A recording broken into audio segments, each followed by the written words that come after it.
Welcome to the second part of the Vanderbilt Eye Institute's Video Atlas of Retinal Diseases on central serous choroidopathy. In this part, we'll be talking about the indocyanine green angiography, OCT, and also what central serous can look like after it has resolved. The absolute percentages that are shown on the slide are not as important as the general concept the ICG angiography reveals about this disease. In active central serous, indocyanine green angiography often shows a delayed choroidal filling, but also more importantly, venous dilation. If there is leakage from the retinal pigment epithelium, 96% of the time, there will be choroidal hyperfluorescence at the site of the leakage.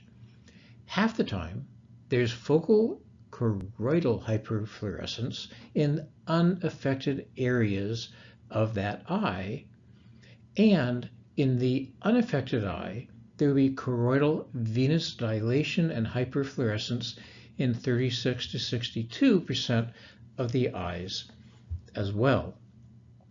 And these changes may last for up to 4 years after the acute episode has resolved.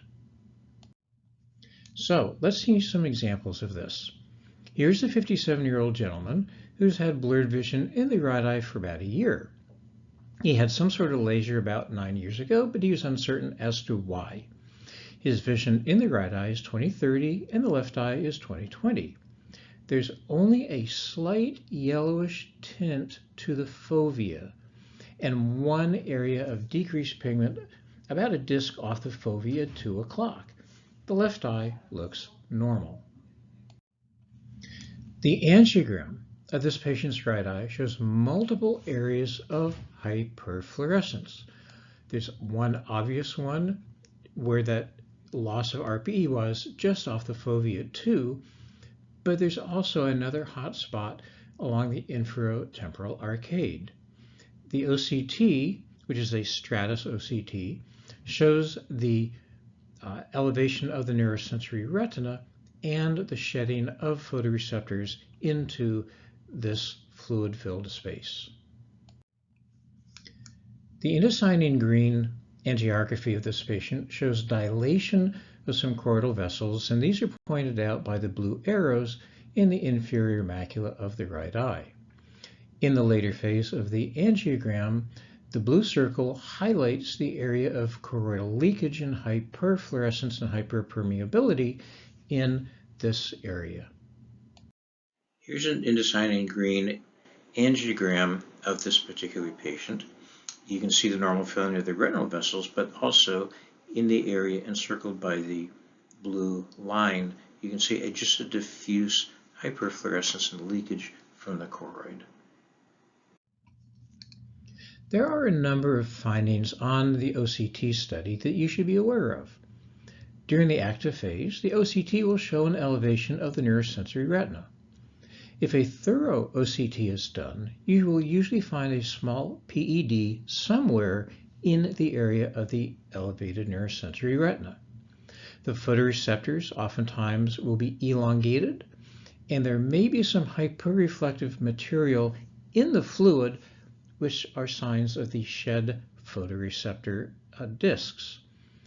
And if you do an EDI scan, that's the extra depth scan imaging, you'll find a thickened choroid.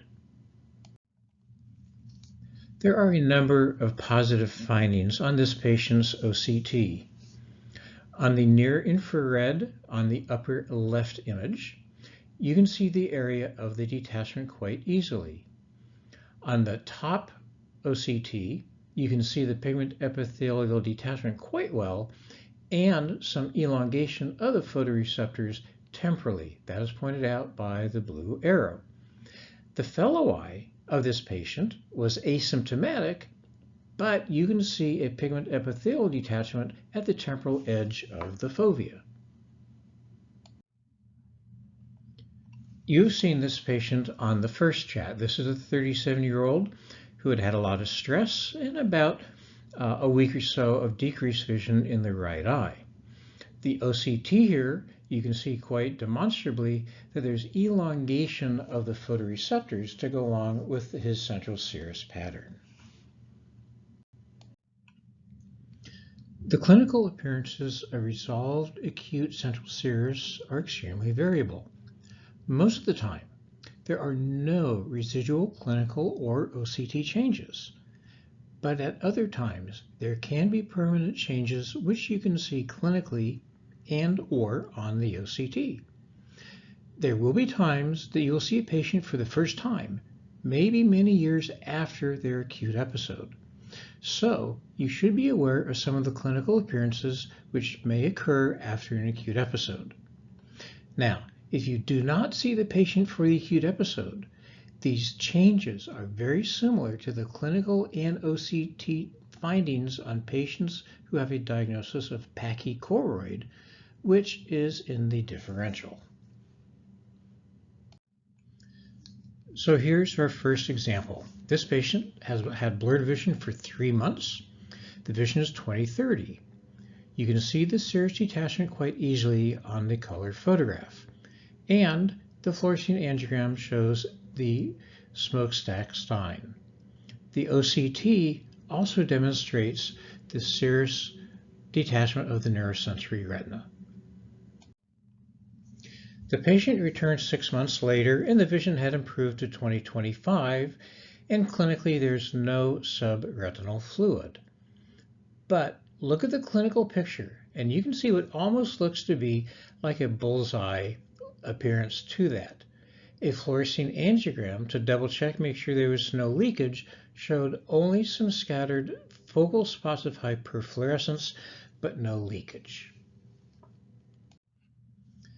This patient had vision of 20/50 when he first presented to the clinic, and on the upper left color photograph, you can see the fluid centrally quite easily. He returned 4 months later. The vision had improved slightly to 20/40, but you can see a very faint pigment cherry change in the fovea and a yellowish RPE look. Now, about 6 months after that, he did get back to 20/20, but there were still some permanent RPE changes. This 32-year-old had decreased vision in the left eye for about 1 week. The vision is 2400. He had a history of steroid use for nasal inhalers for about 6 months. Note the extent of the fluid is pointed out by the white arrows and the grayish central spot, which is probably where his pigment epithelial detachment was. When the patient returned 6 months after the acute episode, his vision recovered to only 20/50. Note the loss of the foveal reflex and the mild granular appearance to the fovea. This patient came in after 4 months of blurred vision that was not improving. And we found the vision to be 20/80, and you can see the 2 to 3 disc diameter subretinal fluid centered on the fovea. When the patient returned 6 months later, the vision had improved to 20/40, but he also noted some micropsia. The vertical arrow points to some pigment changes in the fovea. The temporal arrow points to what I call the high watermark. And it's a circular area, and it probably shows the extent of the detachment of the neurosensory retina. This is a 38-year-old male who had had 2 months of blurred vision in the left eye. The vision was 20/40. To my mind, there's nothing in particular that was special about the clinical appearance of this central serous or on the angiogram. It showed the typical expanding hyperfluorescent spot where the pigment epithelial detachment was, just inferior to the fovea, but there are not any widespread RPE changes. 3 months later, he had a strikingly abnormal look to the macula. It's a very large bullseye appearance. Now, this is rather unusual because the initial clinical appearance was not really unusual, but this is a pigmentary change secondary to the central serous. This will be our final before and after clinical case. This is a 51-year-old gentleman who'd had blurred vision in the left eye for 1 week, and the vision was 20/60. The color photograph shows a yellowish appearance to the subretinal fluid in the temporal macula. Note on the angiogram the early smokestack sign in this area, but also note the small areas of hyperfluorescence just next to the nerve at 12 and at 4 o'clock. So he may have had some prior episodes, but now we're seeing him in the acute phase. 1 year later, his vision was 20/25, but he still noticed some micropsia.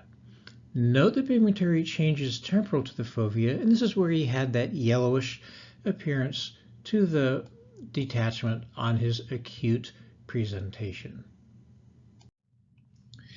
Now, this is a 45-year-old female who had a history of central serous choroidopathy in her left eye in 1987 during her first pregnancy, and in the right eye in 1989 during her second pregnancy. Her vision is 20/30. Note the subtle RPE changes in each eye. And here is her OCT of the left eye. You can see that the orientation of the stratus OCT is in the line of the black line on the color photograph. And you can actually see that she still has 2 residual small pigment epithelial detachments. So here's a review of just 4 of the prior clinical examples of what the fovea can look like after an acute episode of central serous. There can be some pigment migration, pigment mottling, loss of the RPE in a variety of patterns where it could be just granular or a little bullseye pattern. It can be highly variable. So just keep this in mind when you see someone that you maybe have not seen before but has a strange look to the macula.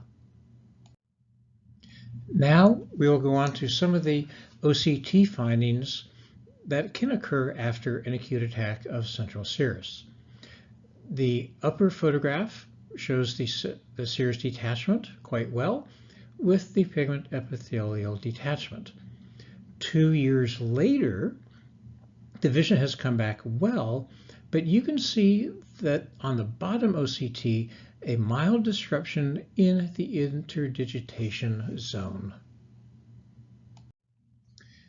This is a clinical photograph of a 77-year-old who was referred for a diagnosis of macular degeneration. He had had a blur for about 6 months in the left eye, and the vision was 20/25. Note not only the RPE changes modeling centrally, but also the lack of drusen. This should be the first tip that this patient may indeed not have macular degeneration. Here is the patient's OCT, and I think this gives the answer. There's disruption of the photoreceptors, as in the last case, but also there's a thick choroid.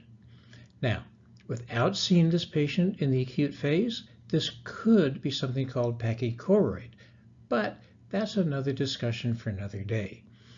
But it is in the differential diagnosis for this patient. So if you are worried and you really want to document a thick choroid, you must order an EDI specifically, or you cannot get good choroidal thicknesses. This thickness is 330, and it should be more like 225 to 250. So again, this helps on the diagnosis of either pachychoroid or a resolved central serous rather than macular degeneration.